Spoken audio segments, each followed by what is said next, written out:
आशीष जायसवाल जी दिल्ली से। राधा वल्लभ श्री हरिवंश महाराष्ट्री जी, मैं मांस का सेवन और शराब का सेवन भी करता था। जब से आपका सत्संग सुना है तो अब बिल्कुल भी इच्छा नहीं होती इस गंदगी से मैं जाने की। महाराज जी, आप ऐसा आशीर्वाद दीजिए कि दोबारा मैं इस गंदगी में ना जाऊं और मुझे श्री राधा रानी की प्राप्ति हो। देखो, किसी का आशीर्वाद इसमें काम नहीं करता। ये सब नाटकबाजी की बातें हैं, हम इस पर विश्वास नहीं करते।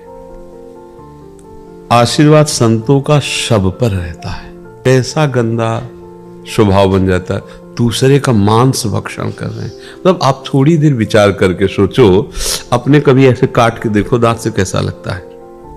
और वह बिल्कुल जैसा आपको अपना शरीर प्रिय है, ऐसे ही नाली के कीड़ा को अपना शरीर प्रिय। महाभारत में एक प्रसंग आता है, एक नाली का कीड़ा, भगवान व्यास देव जी का प्रसंग है। वो बड़ी शीघ्रता से रास्ते से जा रहा था, तो भगवान श्री कृष्ण द्वैपायन व्यास जी तो भगवान के ही अवतार, सब भाषाएं, सब विद्याएं, सब कलाओं में निपुण है। तो उन्होंने कीड़ा को अपनी भाषा से बताया, तू इतनी तीव्रता से क्यों जा रहा है?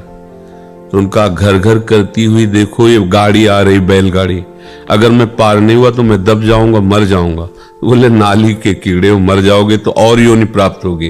बोले महाराज, आपको सुनकर आश्चर्य होगा, जो आपको अपने व्यास शरीर से प्रेम है ना, वही मुझे अपने कीड़े के शरीर से प्रेम है।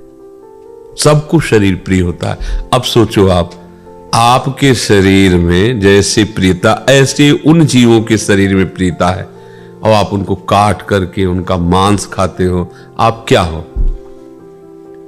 क्या हो? क्या आप जानवर हो या राक्षस हो? दो को छूट दी गई है, अलग अलग आहार है। मूली में भी जीव है, आलू में भी जीव है, उखाड़ के फेंक दो सूख जाएगा। जीव वैसे ही है जैसे सब में, वैसे ही, पर विधान बनाया गया है।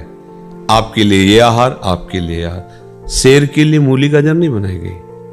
वो बलात् जबरदस्ती अपने बल विक्रम से पशुओं को फाड़ करके खाता है, उसको कोई पाप नहीं लगता, उसके लिए विधान है। बाज के लिए विधान है, चिड़ियों को बलात् खाता है। लेकिन आप मनुष्य हैं, आपके लिए सब्जी है, फल है, एक से एक पेय पदार्थ, दूध है, घी है, एक से एक जूस है, रस है। कौन सा बल आप ये अंडा में, मांस में, मछली में, ये सब क्या है? केवल बुद्धि भ्रष्ट हो गई है। और वो कहने में थोड़ा बुरा लगेगा, राक्षसी भाव इसे ही तो कहते हैं। वो जीव बचना चाहता है। आप जिस जीव की हत्या करना, आप देखो उसको, वो फड़फड़ा रहा है, बचना चाहता है, आप उसे जलाते हैं, काटते हैं, एक पैर बांध करके और उसको आग में जला रहे हैं। क्या ये जानते हो क्या होगा? घोर दुर्गति नरकों में होगी। अब वहां तो कोई, जैसे कहा जाए, देखो ऐसा करोगे पुलिस पकड़ेगी, मार डंडे तुम्हें उल्टा बांध के मारेगी, बकवास है। जो फंस जाते हैं ना, उनको समझ में आता है। ऐसे नाखून उखाड़ते हैं, कितने कितने कष्ट। अब वहां कोई देखने वाला तो है नहीं ना, भोगना पड़ता है। जैसे यहाँ का जेल की सजा बताई जाए जनरल आदमी, लगेगा यार डबकाने के भय के कारण कह रहे हैं, ऐसा कहाँ होता होगा? वो होता है जो तुम सोच भी नहीं सकते। तो ये तो बहुत साधारण, क्योंकि यहां कुछ ना कुछ तो दिल है, हृदय है उसके। वहां हृदयहीन है वहां के शासक, जो यमपुरी के भगवान यमराज के सेवक हैं, उनके हृदय नहीं है। ऐसी दुर्गति होती है। महाप्रभु प्रेम रस प्रकट करने के लिए आए, जैसी थरिवंश नरक गति दुर्भर, यम द्वारे कटियत नक्शी के। वो जब भोगना पड़ेगा तो भैया बहुत होश में, मतलब इसे खिलवाड़ न समझना। सबसे प्रार्थना है, मांस, मछली, अंडा, शराब, मान लो हमारी प्रार्थना, ये मनुष्य जीवन तुम्हें मुक्त होने के लिए मिला है, उत्तम गति के लिए मिला है, ये गंदे आचरण के लिए नहीं मिला है। शराब में नशा नहीं है, भगवान का नाम जप के देखो, ऐसा नशा है, न रात में नींद आती है, न दिन दिन दिखाई देता है। एक अद्भुत आनंद, एक अद्भुत मादकता, एक अद्भुत उन्माद। शराब में क्या है? पिए हो, पड़े पड़े नालियों में ऐसे वैसे गाली कर देते हो, जिनको अपमान नहीं करना चाहिए उनका अपमान करते हो, पैसा खर्चा करते हो, शरीर नष्ट करते हो, धर्म नष्ट कर। किस तरह का लाभ शराब में हमें कोई बता दे? वैज्ञानिक से पूछ लो, किसी डॉक्टर से पूछ लो, किसी, या तुम अपनी छाती से पूछ लो कि तुम्हें क्या लाभ मिलता है? मूर्खता, विनाश, अपवित्रता, अधर्म, इसके सिवा किसी को मदिरा पीने से कोई भी लाभ मिल जाए तुम्हें बताओ? साधु महात्मा नमक रोटी खा के साधारण जीवन जी के ऐसे परमात्मा को प्राप्त, तो तुम उनके बच्चे नहीं हो क्या? तो ये जो आप कहते हो आशीर्वाद दीजिए कि हम मांस मछली ना खाएं, इसमें आशीर्वाद की जरूरत नहीं, इसमें विचार की जरूरत है यार। क्या खा रहे हो? महाराज जी सब छोड़ दिया मैंने। हाँ, अब आगे गलती भी मत करना। आपका संसद सुनता हूँ, सब छोड़ दिया। हाँ, कुछ नहीं, अभी तब से मैंने अभी तक नहीं छोड़ा। हाँ, अब लो नशानी अब ना नसइयो, भगवान कृपालु है, राधा राधा जपो। और तो हो सकता है वो ऐसे कृपालु है कि अहम त्वाम सर्वपापेभ्यो मोक्षयिष्यामि मा शुचा, वो दया करे, कृपा करे, हमें माफ करे, हमें आगे बढ़ा दे। नहीं तो बच्चा ऐसी ऐसी दुर्गति पूछो मत। एक वो पहले गीता जी आती थी हिंदी की महात्म्य में, तो बचपन में उसे पिताजी के पास थी तो पढ़ा था, स्कूल जब जाते थे तो उसमें पहले एक महात्म होता था, फिर अध्याय होता था, फिर महात्म होता था, फिर अध्याय, हिंदी में एकदम सीधे। उसमें लिखा था कि एक आदमी के संतान नहीं हो रही थी, तो उसने किसी ऐसे तांत्रिक से पूछा, ये बहुत निर्दयी होते जो वास्तविक तंत्र को नहीं जानते, केवल ड्रामा करते हैं, न जाने क्या क्या आदेश कर देते हैं, क्या चढ़ा दो, क्या हत्या कर दो, ऐसा हो जाएगा, उनको पता नहीं, वो खुद मूर्ख हैं। किसी को कष्ट देने से तुम्हें सुख हो सकता है? ऐसा कैसे हो सकता है? कभी नहीं हो सकता। तो उसने कहा अगर नवीन बकरे के बच्चे को बलि दी जाए तो तुम्हारे लड़का हो जाएगा।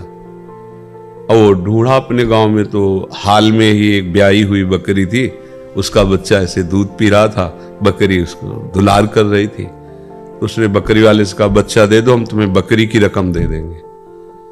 तो वो लोभ में आ गया, बकरी भी तुम रख लो, बस केवल हमें बच्चा दे दो, रकम हम दोनों की दे दिया। बच्चे को काटा, उसकी बलि दे दी जैसा तांत्रिक ने कहा।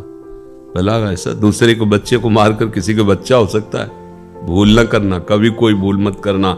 दूसरे को दुख दे के तुम कभी सुखी नहीं हो सकते। तत्काल तुम्हें लगेगा, परिणाम में तुम्हारा ऐसा दुख वो रूप लेके आएगा कि तुम्हारा नाश हो जाएगा पक्का।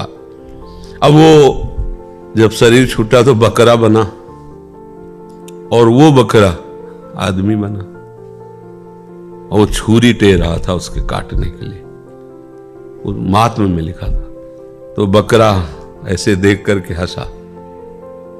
हंसे क्यों तुम? तो उसकी आवाज मनुष्य जैसी निकली, भैया यही गलती हमने की थी, पुत्र होने के लिए तुम बकरा थे, तुम्हें काटा था, और आज तुम हमें काट रहे, तो हंसी आ रही कि कर्म का फल अवश्य भोगने को मिलता है।